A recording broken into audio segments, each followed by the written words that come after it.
Hey everyone, the topic we want to cover in today's video is all about what is going on in the Indian economy and how the Trump tariff should not be a major impact on this, why consumption is a theme going forward. So these are some of the topics that we'll be touching upon today. Let's start off first with what has been happening in the Indian stock markets.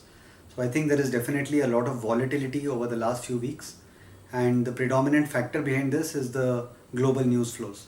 So Mr. Trump, who likes to be in the news all the time, he has been coming up with one or the other news statement every day, and that is keeping the market on a knife's edge. There has definitely been a lot of jittery movements from a lot of investors. But having said that, how much of an impact does it really have on us?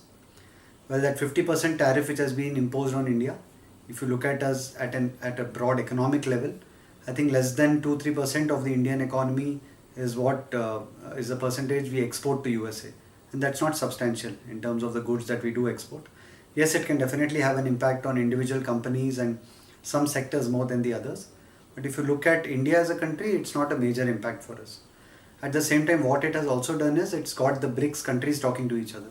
So a lot of dialogues has happened between Brazil and India, Russia and India, China and Russia. India and China also are scheduled to meet, I think, sometime in coming months, which is not necessarily a bad thing, because this BRICS bloc, if they are able to unite together, as difficult as it may sound, if they are able to do it, I think this is one that can really count the threat of growing US aggression.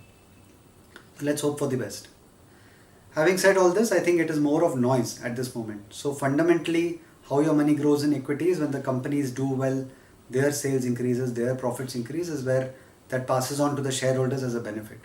And if you look at that way, Indian story remains intact and it's one of the best markets to be invested in right now. We have some of the lowest inflation rates compared to the growth that we are offering. One of the major economies which is still looking to grow at 6.5% GDP growth, which is great. Again, we have very controlled fiscal deficit. We have a very stable political environment at the moment. So considering all this and how the disposable consumption story is coming out, the money which is available in the hands of the investors has been growing, which is why we say that consumption is one of the strong themes that we want to look at for times to come. And there are a few reasons why we say this. Firstly, there has been a 100 basis points rate cut by the RBI in the last few months. What that impacts is your EMIs come down, the cost of lending is lower. So definitely people will be having more money to spend in their hands, and that can result in more discretionary spends. Again, the tax rebate which has been extended up to 12 lakhs for the year. So all the middle income category again has more disposable money. And as we are hopeful, the 8th pay commission may also be coming in the next 6 months. So for the government oriented employees also, that will again give a liquidity boost.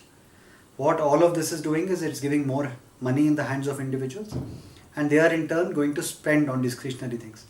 So once your basics of roti, kapda, makan, education, etc. are covered, what do you spend on?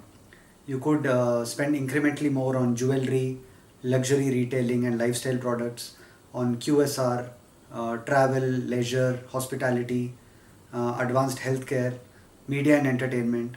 So all these are likely to be bigger boosts, and that's where we see that as a story it could play out really well. And we are giving a push for the aggressive investors to have some kind of allocation towards consumption as a theme within their portfolios. So if you discuss this with your financial advisors, you would like to understand how to go forward with it, and for the implementation you can get in touch with us, and Oriworks can help you execute and get into the right sort of products. So overall what I can say is the Indian consumption story remains intact. As an economy we are doing exceedingly well, so there's no need for us to panic.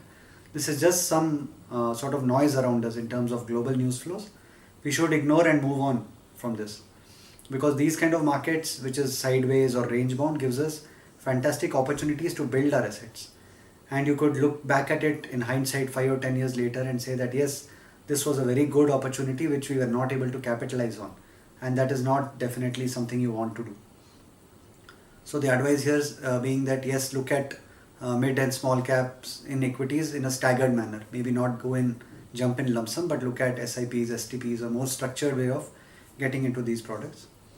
And I would like to end this video with one quote from the legendary Sir John Templeton, who said that bullish markets are born on pessimism, they grow on skepticism, mature on optimism, and die on euphoria. So we are definitely in the first part of this cycle. We are definitely nowhere near optimism and euphoria at the moment, and these could be opportune moments to get into equities. So with that, I would like to conclude the video and say that yes, thank you all for watching this video very patiently, and we hope to see you in the next one. Thanks again.